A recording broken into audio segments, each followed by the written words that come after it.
Bienvenidos bienvenidos y bienvenidas todos a este nuevo sábado de ecografía multisistémica pediátrica de UPED. Ya está Patrick por compartir la pantalla. Hoy nos vamos a dar otro lujo, como lo que nos damos los sábados, junto a nuestro amigo desde Perú, Patrick Kaki, que tuve la suerte ya de escuchar muchas conferencias de él, y la verdad que cada una de estas charlas, de estas conferencias, son una ganancia inmensa al conocimiento y a lo que es la ecografía, neuromonitoreo, la neuroecografía. Ahí estamos viendo la pantalla. Patrick, no sé, veo que estás pasando las presentaciones. Ahí está la primera. Sí, lo que pasa es que estoy viendo para poder eliminar esto de aquí, que no sé por qué me sale. Voy a consultar un ratito. Bueno, no hay problema.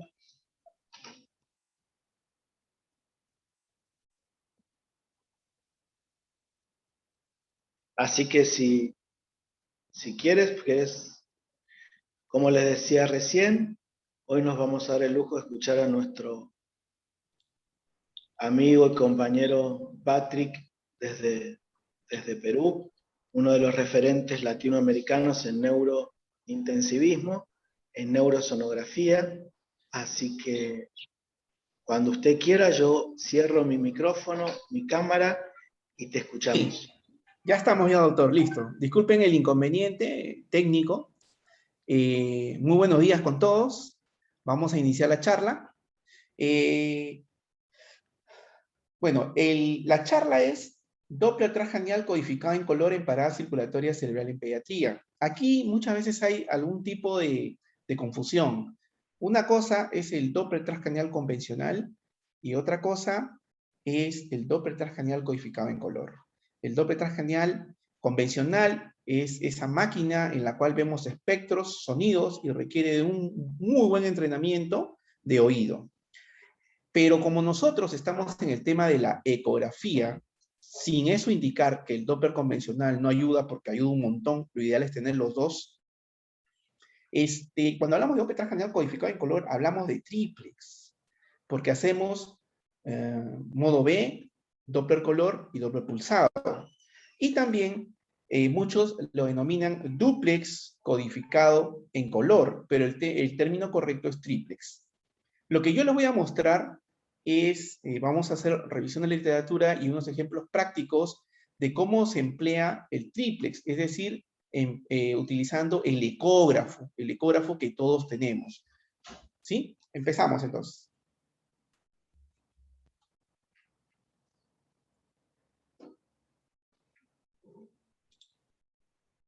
Hay que definir dos conceptos. La primera definición es de muerte encefálica.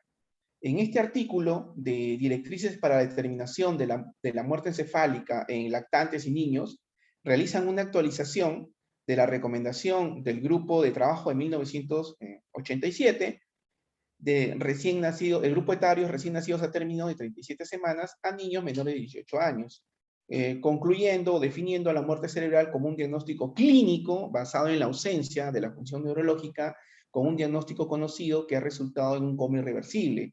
Tiene que haber coma, tiene que haber apnea para el diagnóstico de muerte cerebral. El paciente que desarrolla muerte encefálica en un alto grado, en un alto porcentaje de los casos, se deben a hipertensión endocraniana grave y progresiva, con disminución de la presión de perfusión cerebral e isquemia global. Pero existe otro concepto, que es parada circulatoria cerebral. Y la parada circulatoria cerebral es la última etapa de la evolución de la hipertensión endocraniana. Y es aquella que acompaña a la muerte encefálica cuando la presión intracraneal supera a la tensión arterial sistólica del paciente. Aquí podemos apreciar un patrón insonado mediante un triplex de parada circulatoria cerebral. ¿Y cuál es la correlación entre la muerte encefálica y la parada circulatoria cerebral? Es que la muerte encefálica tiene un diagnóstico clínico y la parada circulatoria cerebral, que en diagnóstico no es clínico, si no lo hacemos mediante estos sistemas, son fenómenos paralelos, o sea, deberían ir paralelos. O sea, el paciente que tiene muerte encefálica debería presentar patrón de parada circulatoria cerebral, pero no siempre coinciden en el tiempo de presentación, sobre todo si la muerte encefálica es causada por una lesión a nivel infratentorial. Existe una sincronía en el tiempo. Por eso, por este tema, es que el concepto de muerte encefálica va más allá y es catalogado como un proceso integral, global y multifenomenológico. La sincronía normalmente han demostrado los estudios que es menor de 24 horas, a veces incluso hasta 36 horas. ¿Es importante el tiempo en la muerte encefálica? Sí, por ejemplo. Para seguir hablando de la disociación en el tiempo que puede existir. Les hago un ejemplo. En las primeras 6 horas podemos tener un paciente en muerte encefálica y solamente encontrar en el 58% de los pacientes patrones de parada circulatoria cerebral.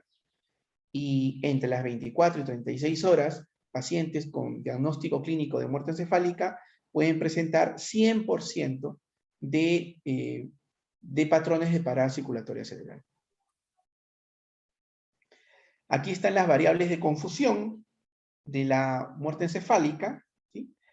Estas variables de confusión pueden ser la hipotermia, la hipotensión, la presencia de sedantes del sistema nervioso central, medicamentos antiepilépticos, trauma facial, bloqueantes neuromusculares, lesiones cervicales altas, paralizantes neuromusculares, como mencionamos, o lesiones pulmonares severas.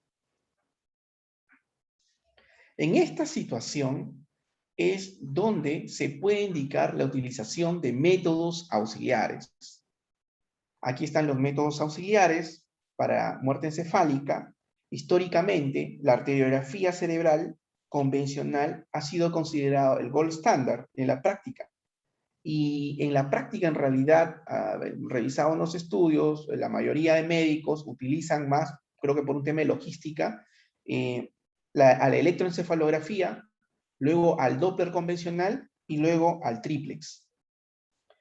El electroencefalograma, les hago un recalco, el electroencefalograma pierde su utilidad cuando la ausencia de la función es debida a causas extrínsecas reversibles, como el uso de fármacos depresores y la hipotermia. Ahí va mejor el triplex. Entonces hay que compararlo siempre con el considerado gold standard.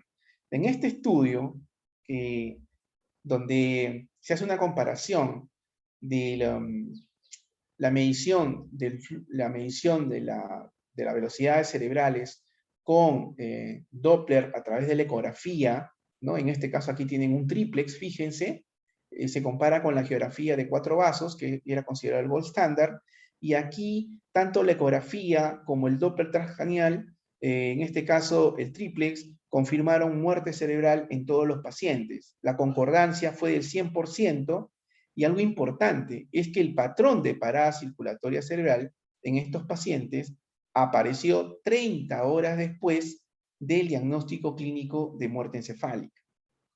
No olvidar nuestras ventanas, es importante recordarlas porque vamos a mencionar a ciertas arterias, la más usada, la transtemporal, donde pueden sonar a la cerebral media, a la cerebral anterior, a la cerebral posterior, a la arteria carótida interna, la occipital, donde voy a sonar a la basilar, y ambas vertebrales, la submandibular para insonar a la arteria carótida interna en su porción extracraneal, y la transorbitaria para poder apreciar a la arteria oftálmica y al sifón. La anatomía, muy simple aquí, fíjense aquí, las principales arterias del polígono de Willis. Aquí tienen a las dos arterias vertebrales, la derecha y la izquierda. Aquí tenemos a la arteria basilar, aquí tenemos a la arteria cerebral posterior derecha, a la arteria cerebral posterior izquierda, y aquí quien une al circuito anterior con el circuito posterior, que aquí, se representa aquí con un vacío, pero es para mencionar a la arteria comunicante posterior. Luego aquí, fíjense, no es muy notorio, pero esto pequeñito es la arteria carótida interna, y la arteria carótida interna me va a dar dos ramas importantes. Una es la cerebral media y la otra es la arteria cerebral anterior. Ambas arterias cerebrales anteriores se van a unir por la arteria comunicante anterior.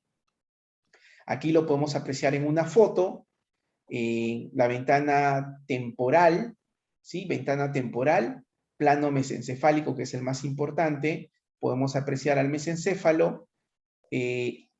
Aquí debe venir el segmento P2 de la cerebral posterior, el segmento P1 de la cerebral posterior, la comunicante posterior, la arteria cerebral media y la arteria cerebral anterior.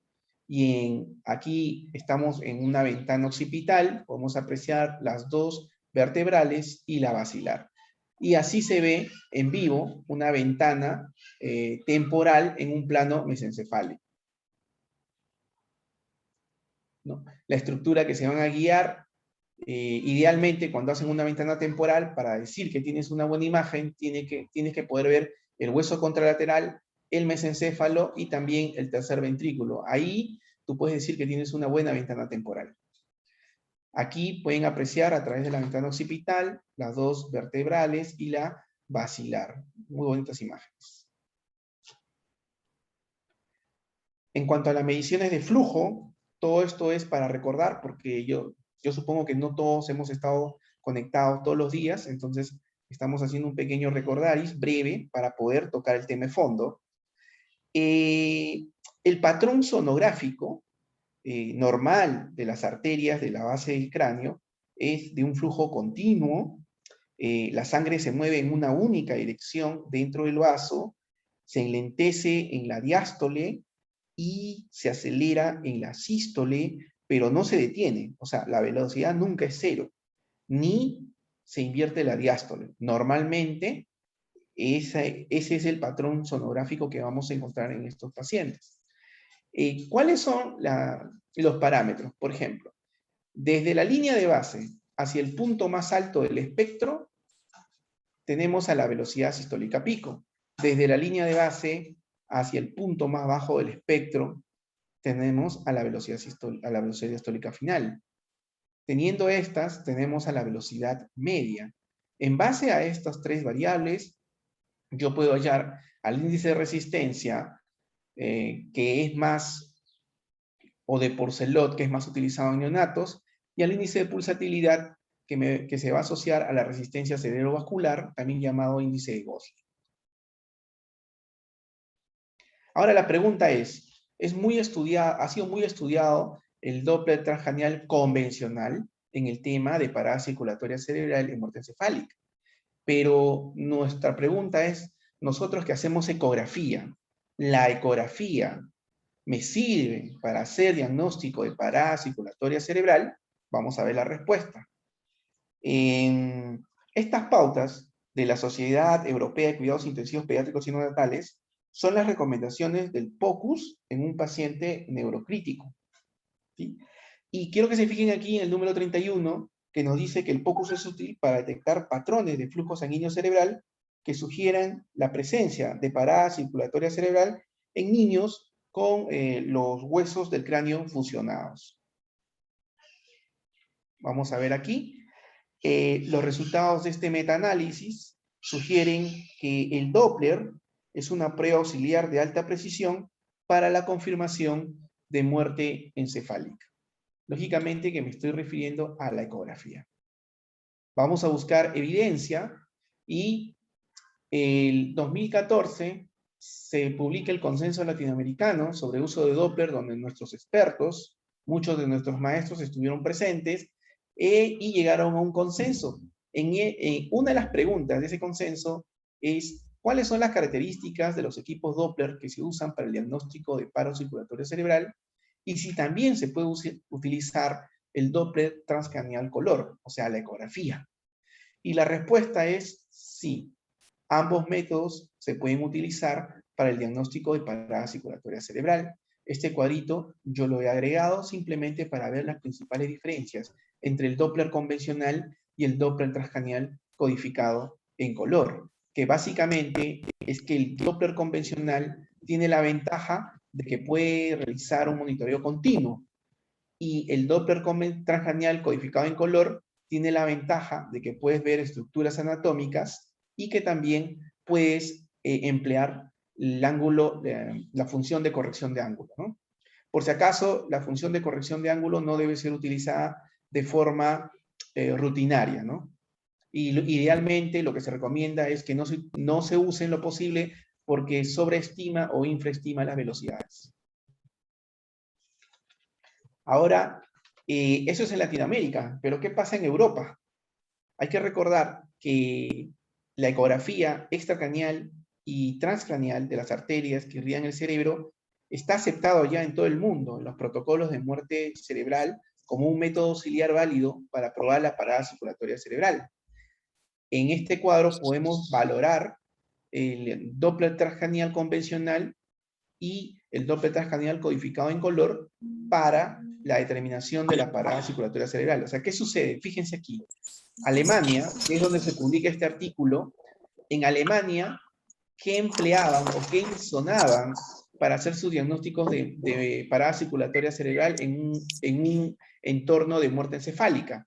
Lo que ellos hacían era utilizaban el Doppler convencional, insonaban las arterias intracraneales, extracraneales, y también utilizaban el Doppler transcraneal codificado en color para arterias intracraneales y podía utilizarse también para arterias extracraneales. Y si se fijan otros países, como Luxemburgo, ¿no? Solamente están empleando en este momento, al 2015, al 2016 la publicación, Doppler convencional. Entonces, en Alemania se genera una guía, el 2015, que tiene diferencias respecto a su guía del 98, tanto para adultos como para pacientes pediátricos. ¿Cuáles son las novedades? La primera novedad es que incluye al dúplex codificado en color o triplex, lo incluye dentro de su guía como un método para determinar parada circulatoria cerebral. ¿Qué más? También emplea la insonación de la arteria basilar que anteriormente ellos no habían hecho. Entonces, ellos van a insonar arterias intracraneales y extracraneales que vamos a tocar más adelante, pero lo importante es que en este país, específicamente en esta guía, se acepta la utilización del Doppler transcranial codificado en color o duplex color, como lo llaman en este artículo, para el hallazgo de parada circulatoria cerebral. ¿Y qué dice nuestra guía? La otra pregunta es, ¿qué arterias yo voy a insonar para hacer el diagnóstico? Inicialmente, lo que se recomienda en primera instancia es que se debe insonar en condiciones hemodinámicamente estables, tanto en el sector anterior del polígono como el sector posterior. En el sector anterior yo debo insonar a las dos arterias cerebrales medias y en la basilar, y en la posterior a la arteria basilar. ¿Sí? Aquí está la cerebral media, le hicimos es una imagen de un triplex, ¿no? Con su segmento M1, M2, aquí está la vertebral derecha, izquierda, y aquí está la arteria basilar, también una imagen de triplex. Como ustedes se están dando cuenta, todas las imágenes que les estoy mostrando son de triplex. Hay modo B, Doppler color y Doppler pulsado, que no aparece aquí, pero también se le hizo Doppler pulsado a estos pacientes. Y la otra pregunta es, ¿cuáles son los patrones que aceptan estas guías para el diagnóstico de parada circulatoria cerebral? Son 3 patrones. Por si acaso, recalco, picos sistólicos no es patrón de parada circulatoria cerebral. Pregunta de la doctora Pupo en su curso de Doppler transcranial. Ya les pasé una pregunta ya. Se acepta como patrones de parada circulatoria cerebral a 3. Flujo reverberante, espigas sistólicas y ausencia de flujo previamente evidenciado. Más adelante lo voy a tocar más detalladamente con dibujos. Pero, ¿qué sucede si nosotros no encontramos, no insonamos, no encontramos ventana para poder hallar el flujo de la arteria cerebral media, de ambas cerebrales medias y la basilar? Entonces, ahí podemos utilizar a los vasos proximales, a la carótida interna ipsilateral y a la arteria vertebral. El marcado incremento de la presión intracraneana provoca una disminución de la diástole. En este caso, el flujo, fíjense aquí, el flujo diastólico se ha hecho negativo. Esta ilustración esquemática entre las curvas de flujo y presión, aquí podemos apreciar la presión, aquí el flujo, miren, una presión normal provoca perfiles de flujo normales. Un ligero incremento de la presión, acá las flechas no son pequeñas sino son medianas, provoca incluso un incremento de las velocidades de los flujos, especialmente de la diástole. Pero un incremento marcado de la presión provoca una disminución de la diástole. En este caso, el flujo diastólico se hizo negativo. Aquí aprecien esta gráfica, este dibujo. Aquí apreciamos el curso temporal del aumento de la presión intracraneana. Se muestra el espectro de la frecuencia de onda Doppler, en este caso de la arteria cerebral media, a lo largo del tiempo con el incremento de la presión intracraneana. Llega un momento en que la velocidad de flujo se hace cero en la diástole, o sea, solamente encontramos sístole, ¿sí? Y este sonograma, cuando solamente encontramos sístole y ya no hay diástole, se correlaciona con un pico sistólico. Entonces, si bien es cierto, el pico sistólico no es un patrón de parada circulatoria cerebral, lógicamente que al encontrar un pico sistólico tenemos que actuar. Ya se supone que deberíamos de haber actuado, pero si apenas insonamos y es lo primero que encontramos, debemos de actuar. Estas son las condiciones que piden para hacer el triplex. Lo más importante para mí de esta gráfica, porque muchas de estas cosas ya las hemos mencionado anteriormente, es que el paciente tiene que estar hemodinámicamente estable. Para el adulto, debemos tener una presión media mínima de 60, y para los niños, estas son las presiones medias mínimas según grupo etario. No podemos insonar un paciente descompensado o hipotenso, porque el análisis de ese espectro o de las velocidades de flujo que encontremos no van a ser 100% confiables. Esto es importante porque estos son los tips. O sea, la primera vez que lo leí, hace un par de años, me ayudó mucho porque te ayuda a ciertas consideraciones. Por ejemplo, miren, esto es importante. Las señales de flujo, principalmente las indetectables, cuando tú no encuentras flujo, dices, no, no hay señal, esas no deben interpretarse por sí solas como prueba de parada circulatoria cerebral. Los hallazgos falsos negativos pueden obtenerse en caso de un paciente con defecto del hueso del cráneo, esto se da en niños mayores de 2 años, o incluso en niños menores de 2 años con la fontanela abierta. O sea, todo cráneo abierto te puede producir falsos negativos. Y tanto la taquicardia pronunciada como la bradicardia pronunciada pueden hacernos fiables tu diagnóstico. Y las señales de flujo venoso también, podemos encontrar a veces una señal de flujo venoso intracraneal pulsátil débilmente, y lo detectamos incidentalmente y podemos pensar que es un flujo, sería un falso negativo. Por si acaso, si el paciente está en ECMO, tiene un balón intraórtico o está en ventilación mecánica, puede producir artefacto. Entonces, vamos a desarrollar los 3 patrones. El patrón de flujo reverberante, espigas sistólicas y ausencia de señal.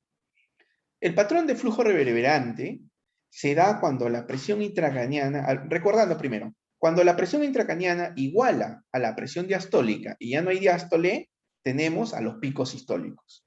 Los picos sistólicos son previos al flujo reverberante. Cuando se da el flujo reverberante es porque la presión intracraneana ya superó a la presión diastólica. ¿Sí? El flujo se hace reverberante, es decir, avanza muy lentamente, fíjense aquí, avanza muy lentamente en la sístole y retrocede en la etapa diastólica. Ahora fíjense, ambos son flujos reverberantes, pero ¿por qué no son igualitos? ¿Por qué? Porque este es un flujo reverberante de la arteria cerebral media, que es una onda positiva, por ende la sístole va a estar por encima de la línea de base, y la diástole es por debajo de la línea de base. Y esta es una arteria basilar, por ende es negativa, es una arteria que se aleja del transductor, por ende la sístole está debajo de la línea de base, y cuando se invierte su diástole, pues la diástole la vamos a ver por eso encima de la línea de base. Una pequeña diferencia importante. Pero bueno, luego seguimos progresando y llegamos a las espigas sistólicas, que se da cuando la presión intracraniana supera a la presión arterial media.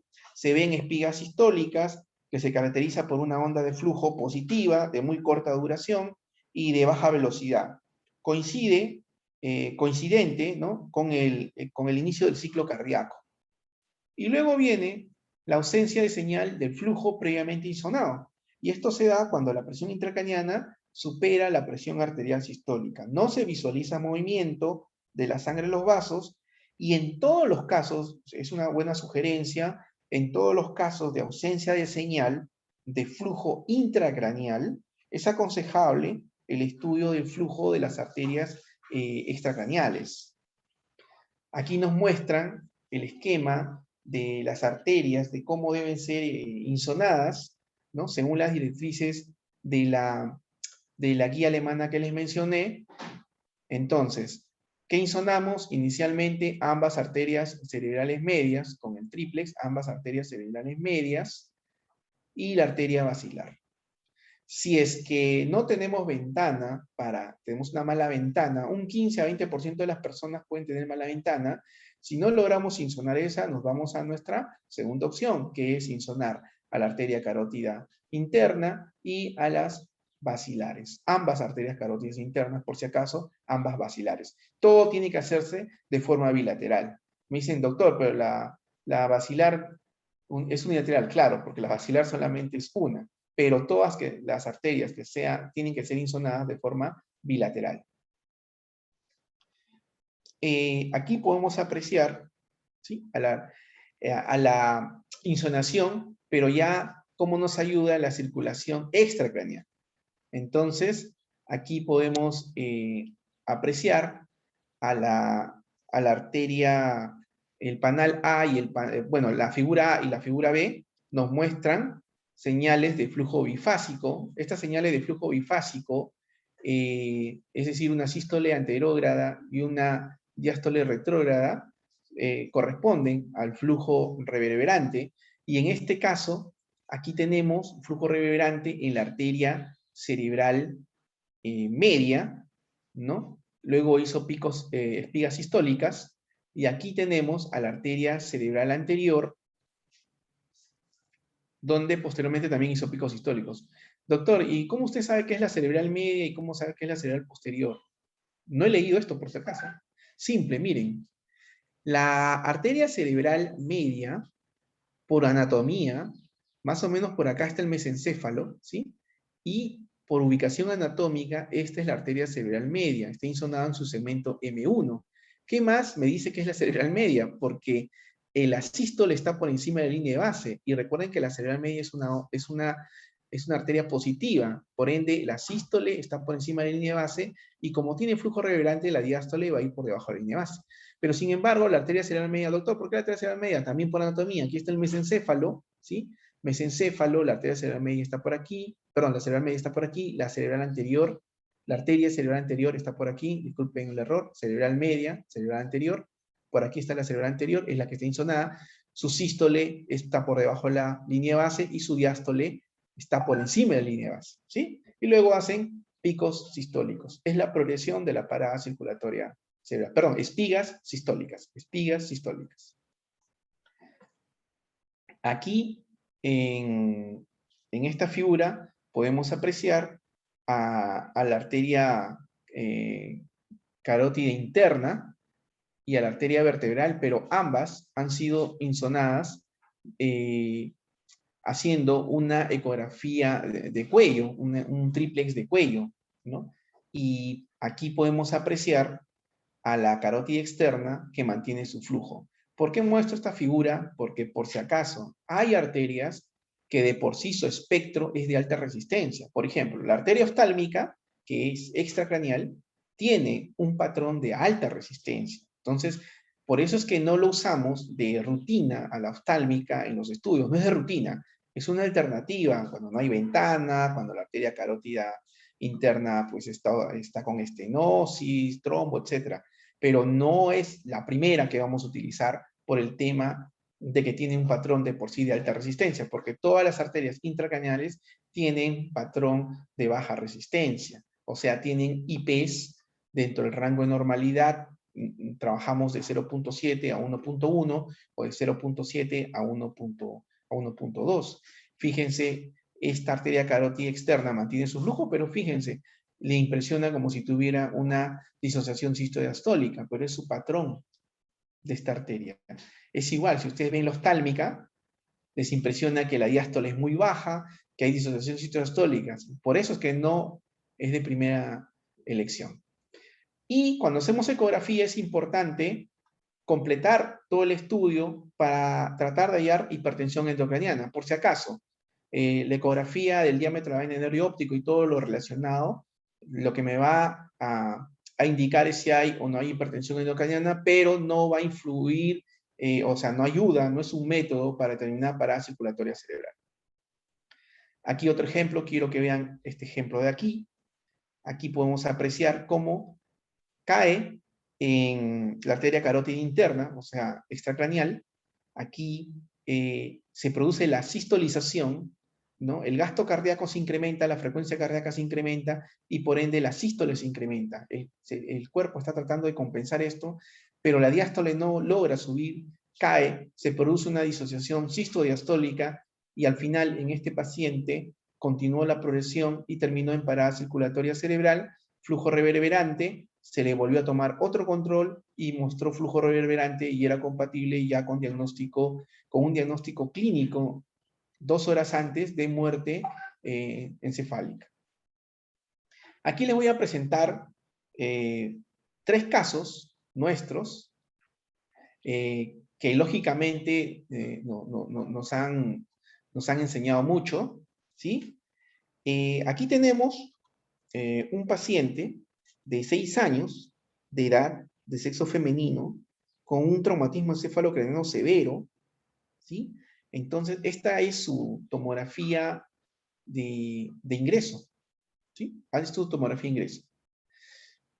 Aparentemente, cuando se le hizo el Doppler de ingreso, no había una hipertensión endocraniana atenuada, ¿no? Y el paciente, al segundo día, presenta midriasis, hace triada de Cushing, ¿sí? Y pupila, claro, la pupila 6,6, triada de Cushing, luego hace hipotensión, es compensado, es bajado a la tomografía, y en la tomografía, pues, se vio que hay el paciente sufrió una hipoxia global, ¿sí? Y en ese momento, se lo deja sin sedación.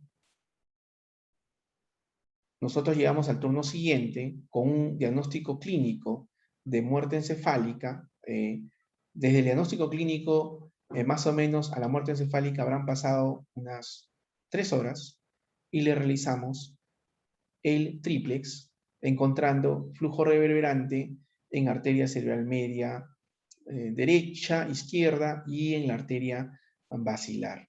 O sea, en este caso, el paciente tuvo diagnóstico de muerte cerebral clínica y se le hace el Doppler y presenta el triplex y presenta parada circulatoria cerebral. O sea, hay una correlación sincrónica. Vamos a ver qué pasa en los otros casos. Eso es lo interesante. Este es un paciente quemado, ¿sí? Quemado, que aparentemente sufrió una parada circulatoria cerebral, ¿sí? Y, bueno, no le tapo el rostro porque el bebé lamentablemente es irreconocible, ¿no? Entonces nos llaman por sospecha de muerte encefálica porque clínicamente el paciente tenía muerte encefálica, pero estaba todavía con efecto de pseudoanalgesia, ¿ya? Pero ya tenía, el paciente ya tenía 48 horas con esas pupilas y con el diagnóstico probable de muerte encefálica. Nos llaman y le hacemos el Doppler y fíjense, miren, arteria cerebral media, derecha, izquierda, arteria basilar, presentan un patrón de alta resistencia, es cierto, Le hicimos ecografía, también pupilar, y la pupila medía 6.7 milímetros, no tenía reflejo consensual, no tenía reflejo fotomotor. Le hicimos el diámetro de la vaina de nervio óptico y el ratio. La diámetro de la vaina de nervio óptico fue de 5.4 y el ratio de 22.9. Entonces, pero clínicamente tenía muerte encefálica. Pero el Doppler lo que indicaba, si solamente nos ceñimos al Doppler y no vemos el escenario del paciente, decimos, este paciente tiene hipertensión endocraniana. ¿Qué sucedió? Entonces, ante la sospecha de que realmente el paciente esté en muerte encefálica, lo que se planteó fue la continuación del Doppler y el neurocirujano indicó una tomografía, ¿no? Para ver si había viabilidad o no para el manejo de esta hipertensión, porque ya estaba con manejo antiedema, etc. Se le realiza la tomografía, fíjense, ¿no? Hay una isquemia global y una isquemia bien marcada a nivel de los tálamos.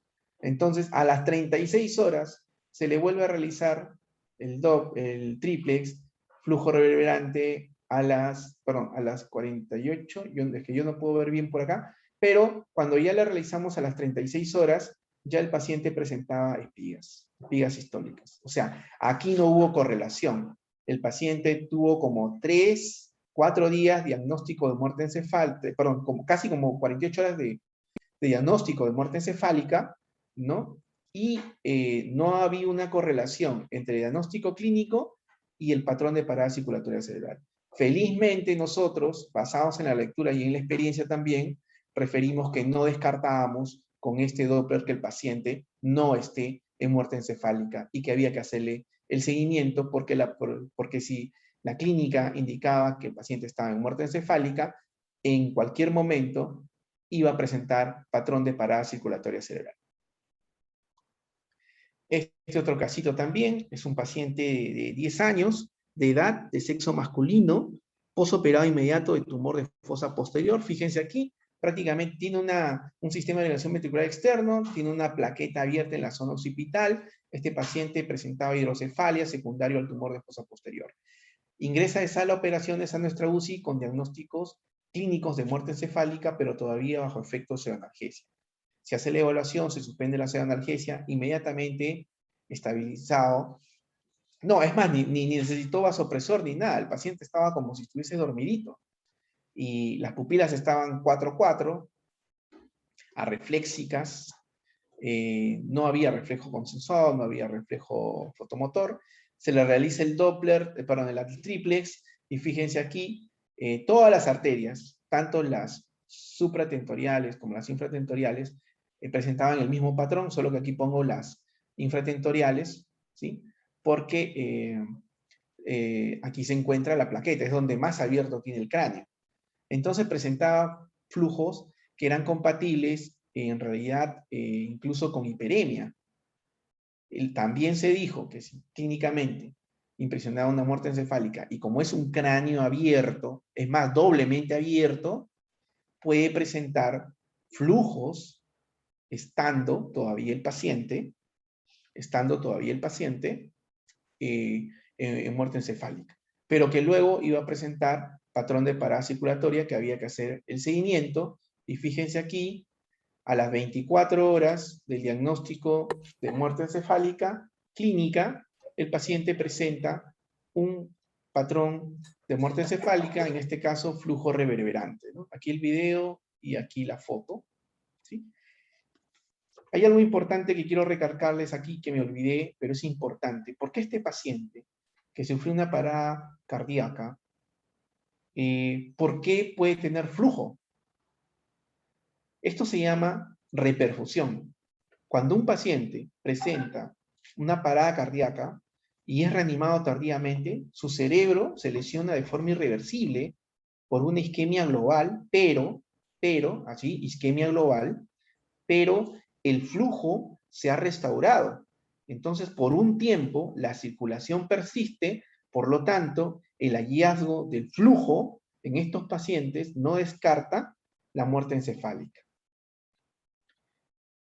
Para terminar, 2 diapositivas.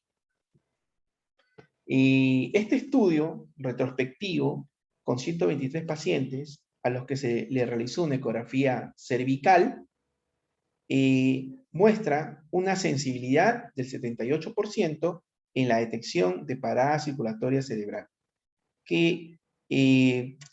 Entonces, el estudio concluye que podría recomendarse el Doppler, en este caso el triplex, porque es triplex lo que le hemos hecho, cervical de la arteria carótida interna, cervical, y de las arterias vertebrales extracraneales, para aumentar la sensibilidad, o como un examen alternativo cuando no se pueda insonar las ventanas de elección. Este dibujo no pertenece al artículo, lo pongo para ver que uno, si desea insonar a la arteria carótida interna extracraneal y a la arteria basilar, no va a ser necesario mover al paciente. Simplemente hacemos una ecografía del cuello lateral y no va a haber necesidad de movilizar al paciente. Y por último, este artículo que titula Ecografía Doppler triplex, se le realizó, de los vasos centrales de la retina en niños con muerte encefálica. A todos estos pacientes menores de 18 años se les realizó al menos una ecografía oftálmica dentro de los 30 minutos posteriores al diagnóstico clínico de muerte cerebral. ¿Qué evaluaron? La velocidad sistólica pico, de la arteria central de la retina, el índice de resistencia, el índice de pulsatilidad, el espectro, o sea, la forma del espectro, ¿sí? Aquí está la arteria central de la retina, fíjense, y aquí la vena central de la retina, flujo normal, aquí se está insonando. Y aquí está la alteración de los patrones. Este estudio respalda que la combinación de análisis de la onda cualitativa y las variables cuantitativas que he mencionado, velocidad sistólica pico, índice de resistencia, índice de pulsatilidad, pueden tener el potencial de desarrollarse como un estudio auxiliar de parada circulatoria cerebral dentro del contexto de muerte encefálica en pacientes pediátricos, ¿sí? Bueno, esta es la última diapositiva, mi institución y nuestro personal, ¿no? Siempre tiene que haber trabajo en equipo. Muchísimas gracias, Patrick. Excelente, como siempre. Y siempre, lo que no está bueno de esto es que me quedo con un montón de dudas y de cosas por hacer e investigar. Hay personas que están levantando la mano para hacer preguntas. A ver, David se la bajó. Oscar Acosta, te escuchamos, Oscar. Hola, hola, ¿qué tal, doctor? Excelente la charla, ¿se escucha? Sí, se escucha muy bien. Sí. Le quería hacer una pregunta al doctor con respecto a yo hago diagnóstico también de muerte encefálica, pero suelo utilizar el Doppler ciego y a veces uso también el duplex, o sea, el triplex, digamos, así como bien dice usted.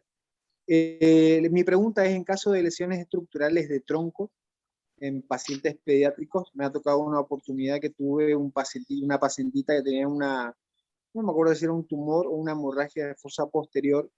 Ella estaba con clínica de muerte encefálica y realmente más o menos una semana le seguí con el Doppler transcraneal hasta que eso, digamos, dejó de tener flujo.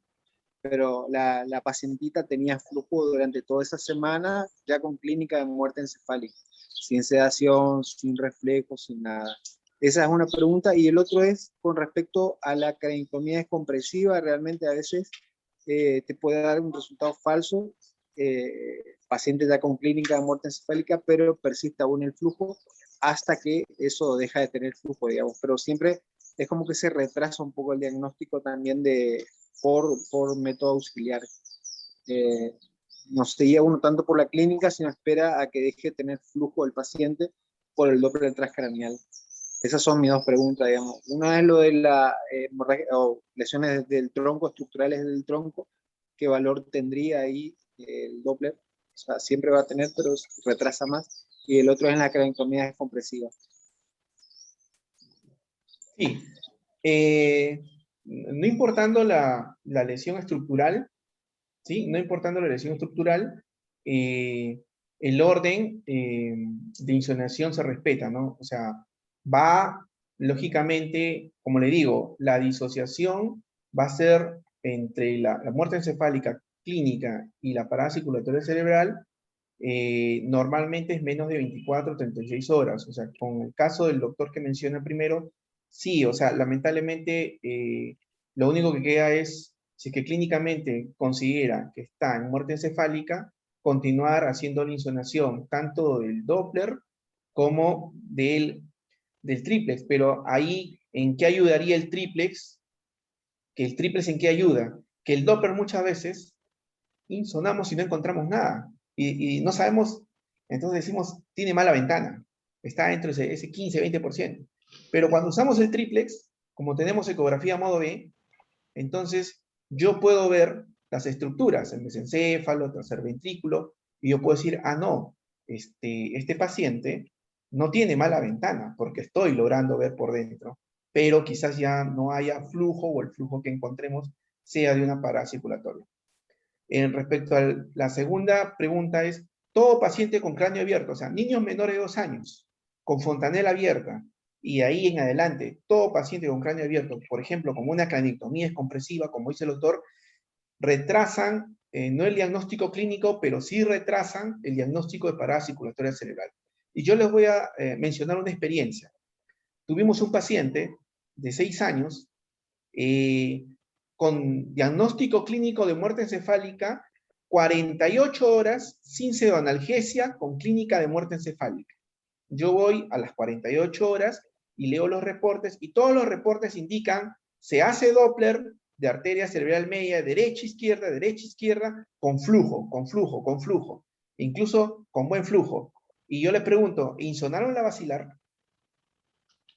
No habían insonado la basilar. Insonó la basilar, y la basilar tenía patrón de flujo reverberante, marcado.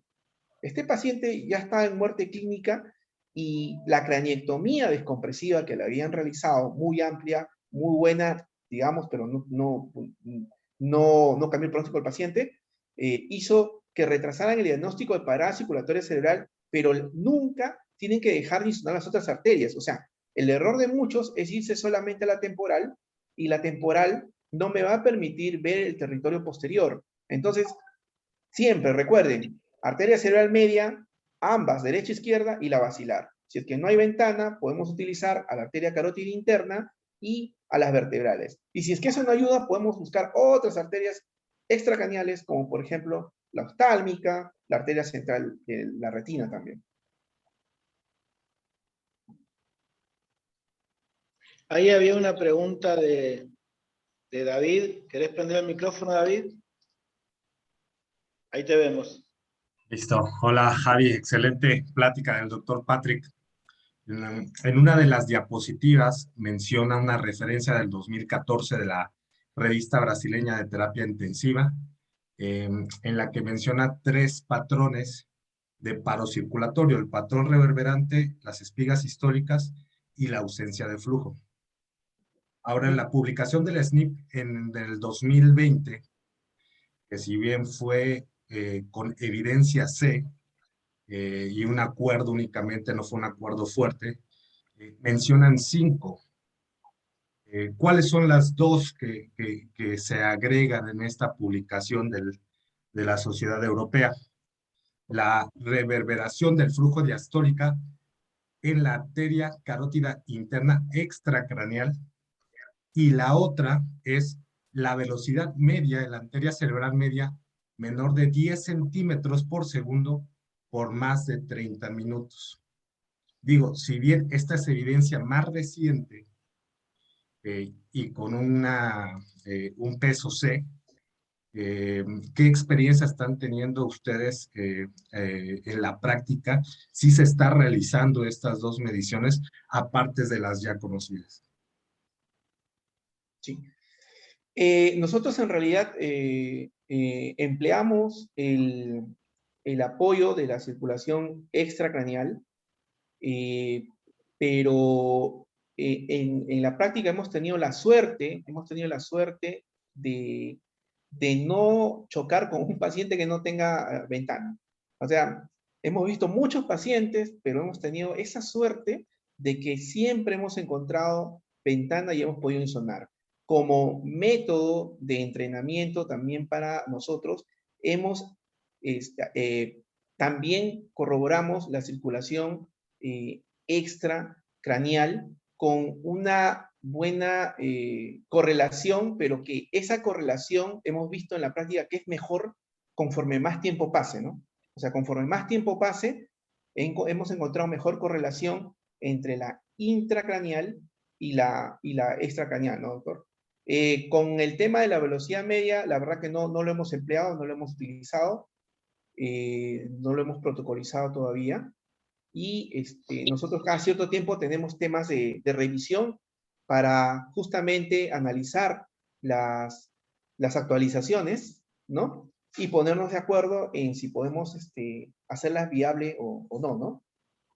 Siempre toda publicación es interesante, si bien es cierto, es un nivel C, pero igual lo que hay que hacer es mucho más estudios, ¿no? Y esperemos pues que haya algo más, pero como le digo, la experiencia es buena con la insonación extracraneal. Es buena, pero el tiempo, hay que ver el tiempo. Patrick, yo quería hacerte una pregunta con respecto a la legislación para el diagnóstico de muerte encefálica o los protocolos de muerte encefálica que tienen. ¿En Perú han incluido al triplex como herramienta legal de diagnóstico de muerte? No, en Perú todavía el triplex no. Bien. En Europa sí, tengo, bueno, aparte de revisar la literatura, he podido consultar personalmente a algunos europeos que conozco virtualmente, médicos, que también ven estos temas, y ellos sí, en su legislación, ¿no? Como ahora la alemana, ¿no? Que ya está en su legislación, ¿no? Nosotros no. Triplex no. Pero siempre recordar que, como ustedes saben, doctor, que maneja este tema de donación, por el tema de la donación es importante acortar los pasos, ¿no? O sea, eso es importante. Ahora, otra cosa, hemos tenido también falsos positivos. ¿Qué pasó? Tuvimos un paciente monitorizado muy bonito y empieza a elevarse la presión intracraniana, el residente le hace el Doppler y aparece flujo reverberante. ¿Qué había pasado? Que las presiones intracranianas muy altas te pueden presentar falsos positivos. ¿Qué otro falso positivo tuvimos? Que felizmente casi lo dan por muerto, pero no estaba muerto. En otra institución, el paciente hace triada de Cushing, flujo reverberante, pero también estaba neurológicamente estable y con el monitoreo neurológico que tenía no había alteración alguna. Entonces, a este paciente, como él fue en mi guardia inmediatamente, yo dije, ¿qué pasó? Agarro, le subí los vasopresores, le pasamos solución hipertónica al 20%, porque no tenemos al 23.4%, y inmediatamente vimos que de un flujo reverberante, también la acción fue inmediata, no pasó más de 10 minutos para ver el cambio, pasó a presentar picos sistólicos, e incluso se empezaba a insinuar ya la diástole y entró a sala de operaciones, y luego de sala de operaciones, todo esto se hizo en menos de media hora, en media hora ya estaba en sala de operaciones, luego de sala de operaciones el paciente viene y le insonamos y presentaba un mejor flujo. Al final el paciente fue extubado, no falleció, no hubo parada circulatoria cerebral ni muerte encefálica, y bueno, el paciente está en su casa, y era un paciente que probablemente lo podían haber dado por muerto, pero los sangrados muy masivos, pueden provocar patrón de flujo reverberante. Y otro más, los neonatos que tienen PCA, el ductus abierto, también pueden presentar flujo reverberante. Esto lo mencionó la doctora Pupo, lo revisé, era cierto. Hablé con un neonatólogo que me avise cuando tenga un neonato con ductus abierto, lo insoné y sí es cierto, o sea, los neonatos con ductus abiertos, sobre todo en cuanto más están, presenta, el niño se está moviendo, pero presenta patrón de flujo reverberante. La verdad es que yo he tenido experiencia básicamente con charlaba con David antes de la charla, lo mucho que nos cuesta, que es una destreza que requiere mucho entrenamiento, el duplex, el triplex cerebral. Nosotros tenemos en nuestra unidad más experiencia con el Doppler a ciegas, pero me sigo pensando, como he dicho alguna vez, que estás muy subvalorado, muy dejado de lado. Esta es una herramienta que nos podría facilitar muchísimo las cosas en el neurointensivismo, en el tramo de cráneo grave y en un montón de pacientes que a veces estamos peleándonos con un captor de PIC sí, un captor de PIC no, que es que no está sensando bien el captor de PIC, entonces me parece que tenemos que insistir, Patrick y Jesús, si anda por ahí, que son dos pioneros en Latinoamérica en este tema, en la capacitación y en la información de esta herramienta para que el neurointensivismo sea más preciso todavía. Me parece que hemos avanzado un montón en muchos campos, como el monitoreo hemodinámico, como el manejo inicial del trauma por sangrado, pero tengo la sensación, quizás no es en el hospital de ustedes, Patrick, pero por lo menos es la sensación que yo tengo de que el neuromonitoreo está todavía como con mucho crecimiento por delante y que tenemos que ponernos ahí para que esto siga creciendo. Sí, sí, sí, doctor. Yo tuve la suerte de primero aprender, ser entrenado en Doppler transcranial convencional, y luego ya con esa base y la ecografía, poder hacer triplex. Pero yo quiero mencionarles algo. Todos podemos aprender, pero si somos inexpertos, no podemos tomar decisiones en base a un aprendizaje sin tener el respaldo de alguien con más experiencia que nosotros. Por ejemplo, a mí me entrenaron y yo todo un año, el año posterior al entrenamiento, fastidiaba al doctor Heredia de aquí del Hospital Revaliati, e incluso muchas veces le escribía a la doctora Pupo, que también nos hizo un taller acá. Entonces, siempre hay que tratar, vamos a aprender, pero siempre consultar. Y hasta ahorita yo no dejo de consultar cuando tengo alguna duda, porque es lo más importante. Hay gente que tiene más experiencia que nosotros.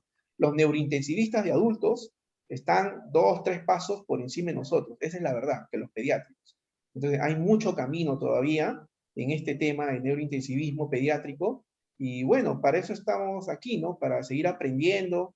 Aparte, el paciente neurocrítico no solamente tiene que verse la parte del encéfalo, sino también vemos la parte del corazón, la parte del pulmón, edema pulmonar neurogénico, síndrome del corazón aturdido, que pueden hacer los pacientes con TEC. Entonces, es un manejo en realidad multisistémico, ¿no? Entonces, nosotros también tenemos que manejar ecografía multisistémica. Entonces, yo también he tenido que repasar, estar en las clases, en las charlas, seguir buscando, tratar de manejar mejor la parte cardíaca, etcétera. O sea, también estamos en aprendizaje, ¿no? O sea, todos estamos en aprendizaje porque nadie sabe todo realmente. Entonces, estamos para aprender, para seguir aprendiendo. Te agradezco enormemente, Patrick. ¿Alguna pregunta, comentario más en el auditorio? Por ahí había quien había levantado la mano. Puede ser, a ver, espera que estoy medio mezclado entre el teléfono y... No.